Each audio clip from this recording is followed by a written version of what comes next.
Hello everyone. Today we will discuss about the common carotid artery, carotid sinus, carotid body and the external carotid artery. Now first of all, common carotid artery. You may know we have mainly two types of common carotid artery. Right common carotid artery and the left common carotid artery. Now first of all, look at the diagram. This is the arch of aorta. Here will be the ascending aorta and here will be the descending aorta.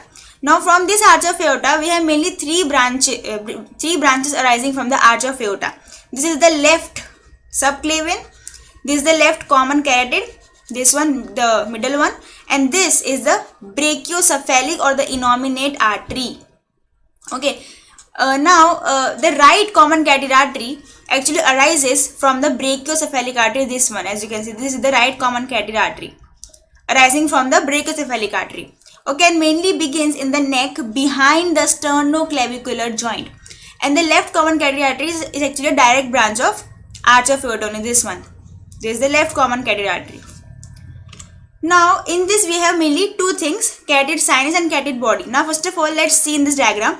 This is the common carotid artery, this is the internal carotid artery and external carotid artery. Now both the common carotid arteries, means the right common carotid artery and the left common carotid artery, they both gives their respective two branches, internal carotid artery and external carotid artery, right? So this is the internal and this is the external, and over here you can see this is the carotid sinus and this is the carotid body. Now first of all, what is carotid sinus? First of all, its location. It is mainly located at the termination of the common carotid artery, or we can say specifically at the beginning of the internal carotid artery. This is the carotid sinus. Okay, and in this region, over in this region, what happens is the tunica. You may know that the vessels has mainly three layers in it: tunica adventitia, tunica media and tunica intima. Over here in this carotid sinus, in this region mainly, the tunica media, the middle layer is actually thin, but the tunica adventitia, the outer layer, is comparatively thicker. Okay, and this area is mainly supplied by glossopharyngeal nerve, cranial number 9th nerve, and the sympathetic nerves, right?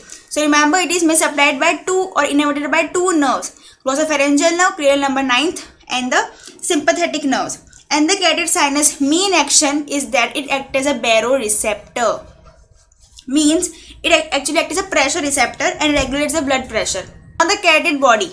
Now as you can see, this is the carotid body and it is mainly located, okay, it is actually a small oval reddish brown structure located behind the bifurcation of these two carotid arteries, means internal and external carotid artery. In between the bifurcation of these two, there is carotid body present, and it is actually having rich nerve supply of glossopharyngeal nerve, cranial number 9th nerve, vagus nerve, cranial number 10th, and the sympathetic nerve. Cranial number 9th and 10th both supplies carotid body, while only cranial number 9 supply the carotid sinus. Remember this difference. And it mainly acts as chemoreceptors. That means it actually responds to changes in the oxygen, carbon dioxide and pH, or the acidic or the alkaline level content of the blood. Okay, now the external carotid artery. Now over here, look at the diagram. This is the common carotid artery.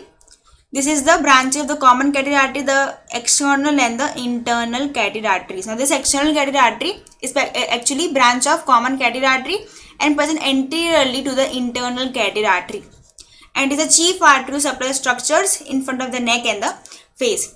Now the course of this artery. Now first of all, it actually begins in the carotid triangle. This is the carotid triangle. In the neck region, we have mainly two types of triangles, anterior triangle and the posterior triangle. And in the anterior triangle, we have mainly further 4 triangles. We'll talk about each triangle in our further videos, but just remember over here we have carotid triangle also. Now the external carotid artery begins in the carotid triangle at the level of the upper border of the thyroid cartilage. You may know thyroid cartilage actually present below the hyoid bone and above the cricoid cartilage, right? So it is actually begins at the upper border of thyroid cartilage opposite the cervical number 3rd and 4th vertebrae. Okay, so it is present between it actually begins at the upper border of thyroid cartilage and opposite the 3rd and 4th cervical vertebra. Now its course is mainly upward, as you can see, upward, backward and laterally, and it actually terminates behind the neck of the mandible. This is the mandible or the lower jaw bone, right? And this is the neck of the mandible, this. So it actually behind the neck of the mandible, it divides into two terminal branches, maxillary branch and the superficial temporal branch. We talk about the branches in detail further in this video only. Now the course of this is actually slightly curved.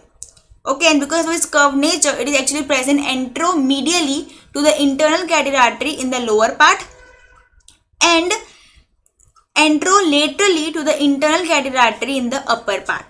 Okay, now the relations of the external carotid artery. Now first of all, we have mainly two relations, in the carotid triangle and above the carotid triangle. Now you remember, this is the carotid triangle. So we talk about two relations, in the triangle and above this triangle. Now first of all, in the triangle, as you can see, this triangle is mainly formed by three main muscles. This is the hyoid bone. Okay, this is sternocleidomastoid muscle. This is the omohyoid, superior belly of omohyoid muscle, and this is the posterior belly of the digastric muscle. Right. So now this is the common carotid artery. This is the external carotid artery. So external carotid artery is comparatively superficial in this triangle and is present under the anterior border of the sternocleidomastoid muscle. Okay, and mainly just remember, two nerves and three veins cross this external carotid artery superficially. Okay, just remember, two nerves, that is the hypoglossal nerve, there is a 12th cranial nerve and the cervical branch of the facial nerve, and three veins also crosses this external carotid artery, that is the facial vein, lingual vein and the superior thyroid vein. Now these three veins actually accompany the arteries of their names only, and their particular arteries are the branches of the external carotid artery. I hope you got it. What I mean to say is that this external carotid artery has facial artery, lingual artery and superior thyroid artery as its branches. Right, we'll talk about the branches of this external carotid artery in detail further. But just remember, these three arteries are the branches of the external carotid artery. Right, and the particular named veins that accompanies this artery are actually crossing this artery superficially. So three veins, facial, lingual and superior thyroid vein, and two nerves, hypoglossal 12th cranial nerve and the cervical branch of the facial nerve crosses this superficially. And the structure that present deep to the external carotid artery in the common in this carotid triangle are also three. Just remember, wall of pharynx, over here deep to this will be wall of pharynx, ascending pharyngeal artery. Remember, ascending pharyngeal artery is actually also a branch of this external carotid artery only. Okay, external carotid artery is one of the branches, the ascending pharyngeal artery, and one nerve, that is a superior laryngeal nerve. Now this superior laryngeal nerve actually divides into external and internal laryngeal nerves. Right, now the relations of the external carotid artery above this triangle. This is the triangle, right? So above this triangle there will be some relations. Right, now what are they? First of all, above the triangle, the external carotid artery is present deep to the parotid gland, deep to substance of parotid gland. Now you may know that the parotid gland is present somewhere over here. Right, over here somewhere it is present. Okay, now this external carotid artery is actually present deep inside the substance of the parotid gland, and in there it is superficially related to mainly two vessels, or we can say one vessel and one nerve. There is a retromandibular vein, remember retromandibular vein and the facial nerve. Okay, and deep to the external carotid artery, okay, there will be some structures.